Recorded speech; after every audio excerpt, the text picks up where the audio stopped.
Alytaus gidas – populiariausias portalas Dzūkijoje.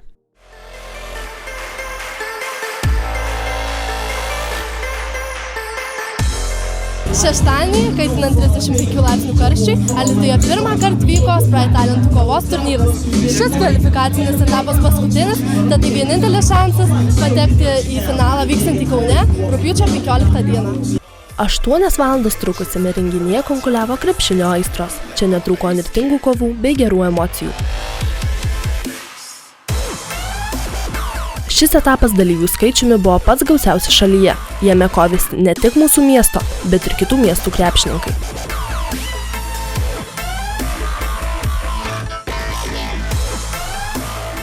Dviem 125 dalyviams tai buvo paskutinė galimybė patekti į finalinį turnyrą Kaune.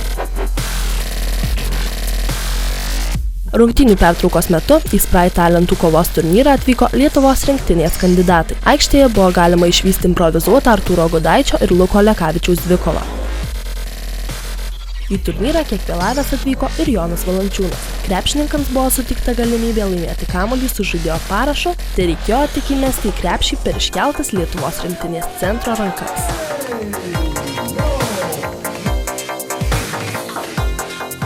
Ar tekę žaisti tokiam karštyje 1 prieš 1? 1 prieš 1 ar teko tokiam karštį žaisti? Tokiam gal ne. Jo, labai karšta yra ir tikrai reikalauja daug jėgų. Na, o ar tekę dalyvauti pačiam Sprite talentų? Netekė. O norėtumėt? Galiu pabandyti. Jeigu turit vietą kokią, pabandyčiau. Nors turnyre dalyvavo per 200 jaunųjų krepšininkų, tačiau teisę vykti į finalinį etapą Kaune išsikovojo tik 4 alytiškiai. Martynas Pocevičius, finale nugalėjęs GT užpalį, tapo Alytaus kvalifikacinio turnyro nugalėtoju 2000–2001 metų amžiaus grupėje.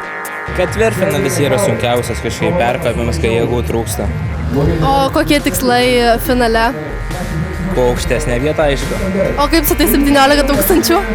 Nežinau dar, žiūrėsim.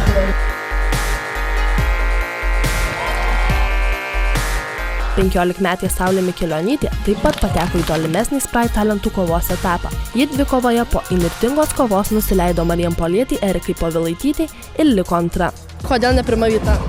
Tikriausiai ištvermės ir šiaip labai karšta diena ir labai išvargina saulėje irgi. O kaip sieki finale? Ar tikiesi ko nors daugiau? Aišku, tikiuosi. Visi tikisi. Po 4 turnyro etapų, vykusių Vilniuje, Palangoje, Klaipėdoje bei Alytuje, paaiškėjo galutinis finalistų sąrašas, kuriame ir 7 alytiškiai. Finalo kovos vyks jau kitą šeštadienį Kaune. Absoliutaus turnyro nugalėtojo laukia beveik 5 000 eurų vertės stipendija. 6 amžiaus grupių nugalėtojai turės galimybę vykti į Europos krepšinio čempionato finalinės rungtynes.